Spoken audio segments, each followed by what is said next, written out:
Box 30. Astral trip to Alkantara Hills. In order to step into Alkantara Hills, after coming back from the most beautiful and golden heavens, it is necessary to know how to reach the darkest parts of yourself. Those ones we all have as a black soul. That evilness itself recognized as a vast substance inside your body and mind. Whenever you become capable to handle evilness willingly as a sort of mass, it is just that moment in which you will be allowed to step down through the underground dark hole. Once you've already come across it, there you can watch a red infinite-like stair. It is rather huge and winding. To walk down these stairs may take several hours, but at taking quantical speed I can do it in a matter of minutes by running. Whereas I keep my way, I begin hearing desperate screams down my location, shouts coming from women, children, people of different ages, as if they were claiming for help. They do it in different languages. Some ones I can't understand. While I keep going down, screams become louder and louder each time. There is a moment in which they all turn unbearable. Within deep darkness, I find at the end of these stairs. Something tells inside my mind I'm right approaching to the first Alkantara entrance. It is here wherein dense entities acknowledged on earth as demoniac angels, they move us. They wish us to understand what it means evilness itself beyond matter. When it already turned into something that is not evilness anymore, or either it hasn't that concept related to binary and worldly acknowledged damage. Inside this dimension, evilness is used as another thing. Now that damage is not linked to physical damage here.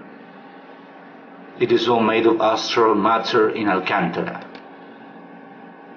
In this way nothing will happen to us. We all turn immortal here. We don't even suffer injuries either. But it is a fact that we are having to get preparation and works with fears as a rule. On the contrary hand, the same fear potence that's here in Alkantara's hells might eat away and fully destroy you, leaving your mind completely shocked. That's why to work with fears will be the first necessary thing, to deal with them as beings, to come to an agreement. To meet your worst fear will be the main commandment. In this way, I start observing my worst fear. It appears as a very horrifying death, which shows me I am being slaughtered by cold knife stockings. I can see many beings similar to deadly gangsters, with big blades as weaponry.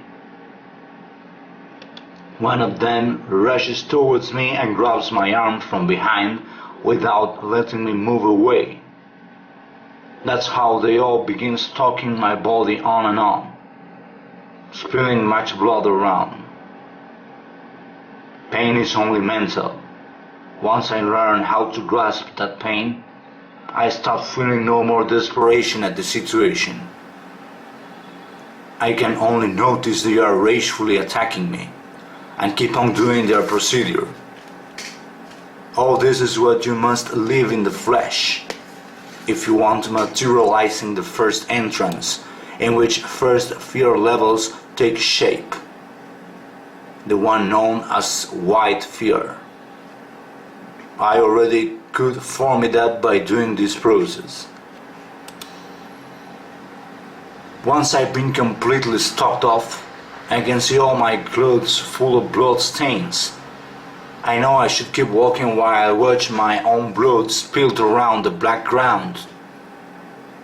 I find myself into an immense darkness, and I ought to keep walking straight no matter if I'm damaged, until I arrive towards the second Alcantara entrance.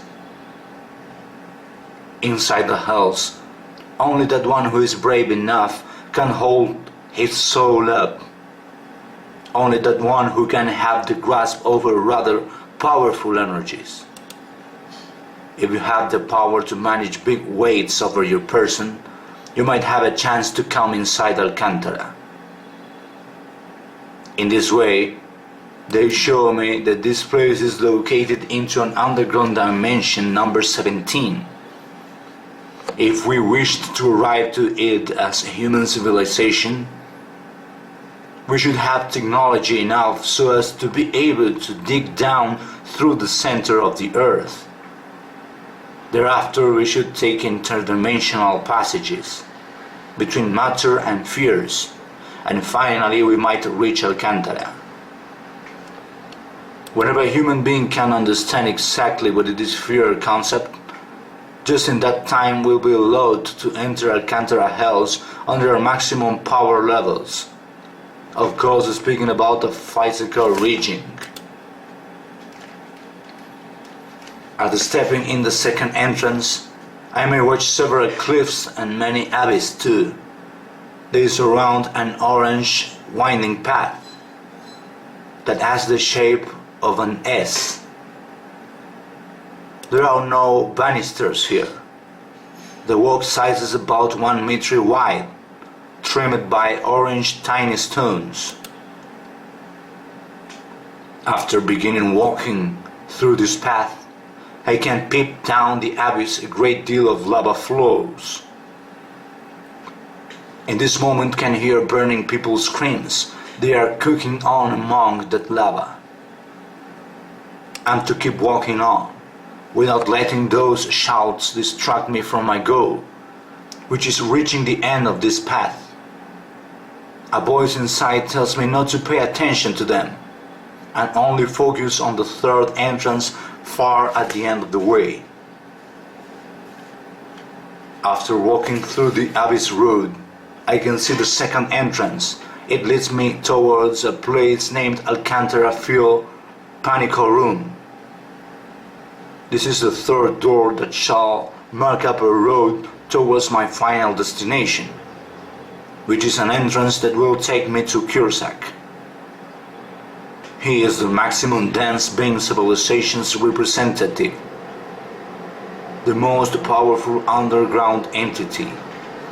He has many names around the world, but into my box 30 code, his name is Kursak. If I wish meeting him, I ought to come across this third entrance. So, at opening the gate, I start seeing many bodies of hung people. There are thousands, and I must move those bodies away to make my way to the end. I can sense smells like rotten meat, and also see semi-dead naked people, children, old ones. Some of them seem to be still semi-alive, breathing. In that moment, can feel one of them grabbing my forearm. She is an old woman, about 70 years old, still lying on the gallows round her neck, and then saying, "You bring purity into the house, my son. Pour down all your purity over these beings. They are getting corrupted." After this, I start pushing away my form, cause she intimidates me. I only put my head down as a sign I heard her. I keep walking on. All bodies begin to shake. It is not so comfortable sensation to be here. Anyone who is not prepared might go desperate at this. But I'm able to reach the fourth entrance despite it. I know there are 7 ones. When I step in the next room, you can see it is acknowledged as mutilation room. The first thing I see is people falling down from a huge cliff towards a big kind of blender-like spinning blade. They are pushed away to it. You can also watch many pieces of bloody meat flying about the air next to me. They are all pushed down by a demon, a kind of dense being similar to a beggar, with dark like rotten skin from inside out. He owns ram horns too. People get really frightened at being pushed away by him. It is all as if they were all destined to die this way. Just in the moment I'm walking next to him, this demon tells me so. They are those ones cast down to Alkantara by their own parents, who aborted them. Every abortions upon earth have taken shape here, just like people thrown away from their world. This is what they have all done to their sons. Those ones who committed abortion. They have come to Alkantara, and I'm in charge of this slaughter. Would you like taking part into the Universal Blender push away just like them? I'm told I must keep going my way without replying him. So I simply step away, showing my respects to the brethren, and get near the next and 5th door.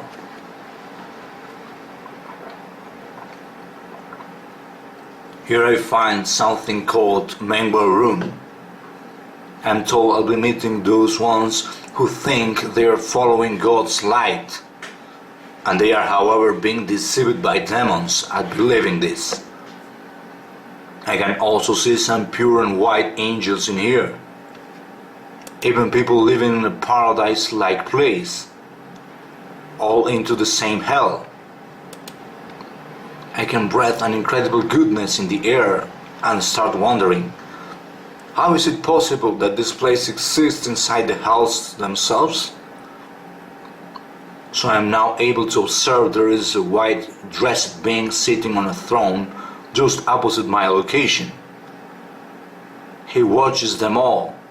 I'm told he's sort of demoniac entity too, with long black sharp horns. Also has only one eye on his face.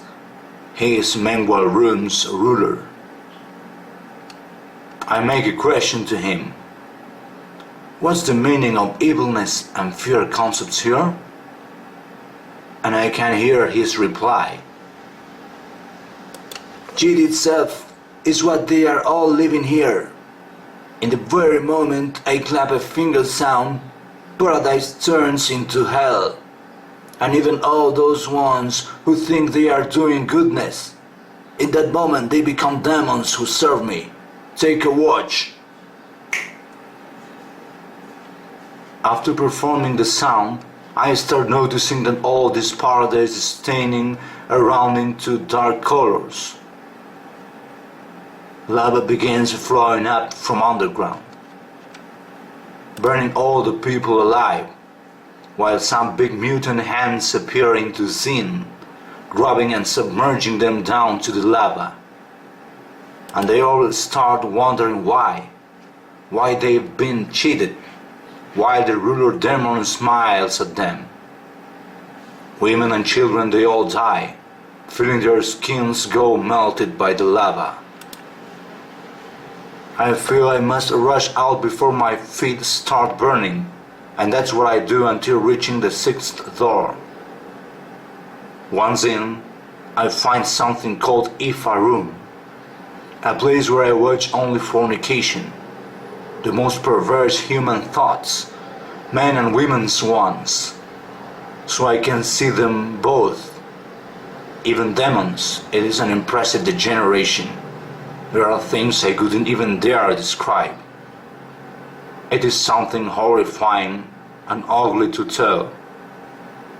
Concept of respect doesn't exist anymore here.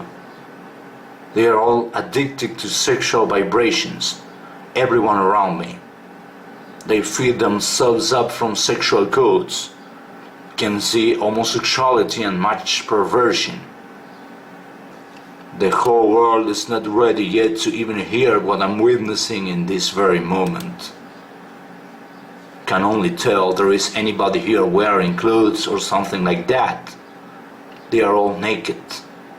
Someone's sick of sida and syphilis, other gangrenous and half-rotten skin, licking on their liquids one each other. They wish taking me to form part of those orgies.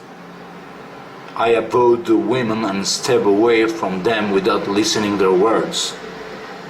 Someone's tried touching me, but I can flee away until reaching the last entrance, wherein I'll be finally meeting Kirsak. In the moment I come into the final room, I can hear a voice telling me its name is Vultar Alkantara Circle. In this place, I can notice some kind of river, just similar to a black lagoon. It seems to be composed by rotten water. Can glance people and animal bodies drowned in the water. All people who died by drowning, they are all here in Alkantara, inside this hellish circle precisely. Completely eye-open to pale dead bodies. I feel them looking at me, and I must dive into these waters, which cover my neck. Then I begin swimming while I take some of those bodies apart from my way. Some of them look semi-alive. I know I shouldn't swallow this decaying water because it is toxic.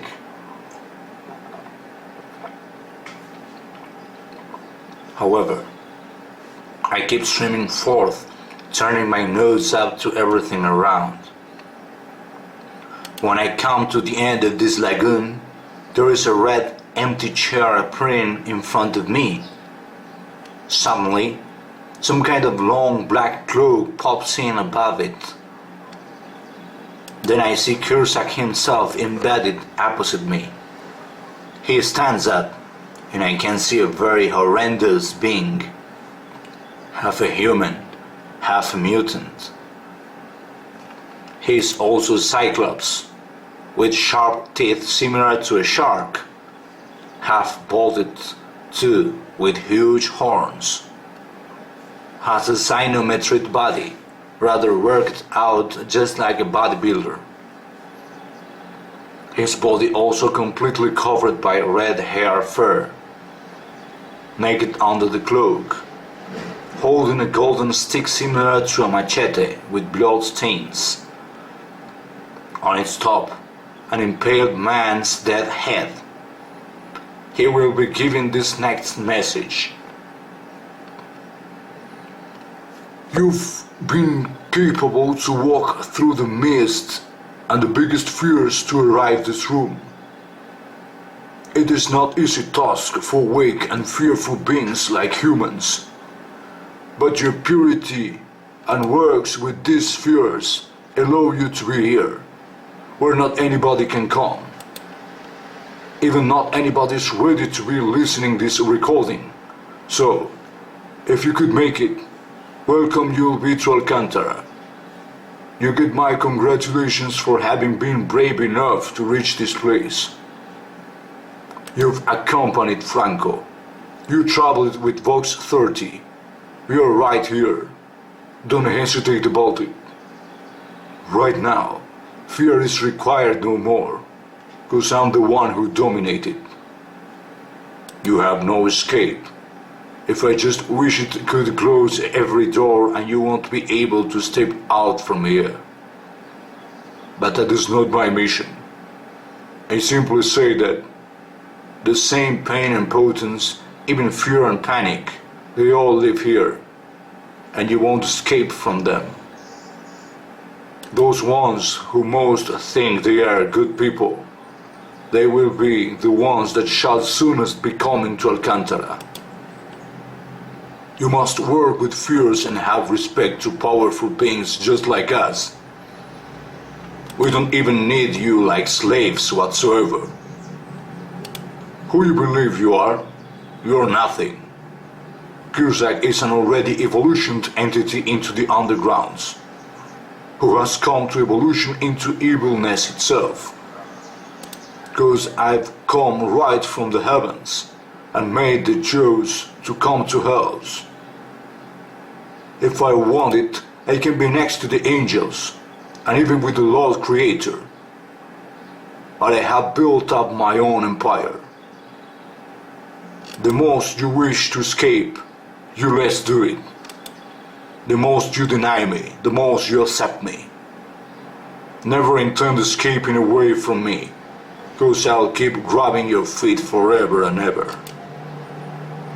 Send all my respects to you, Box 30, because you haven't gone frightened at me, and because you've been capable to reach this place by doing the dingy work of guiding thousands and thousands listeners who are hearing this Alkantara voyage.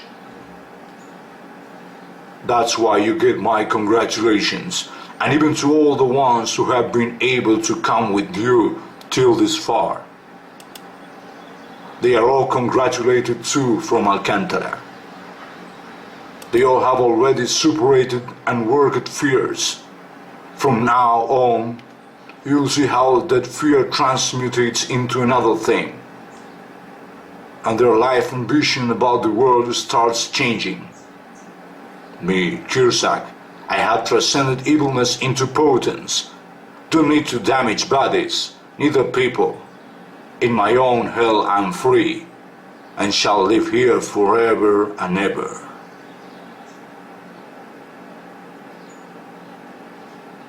Box 30.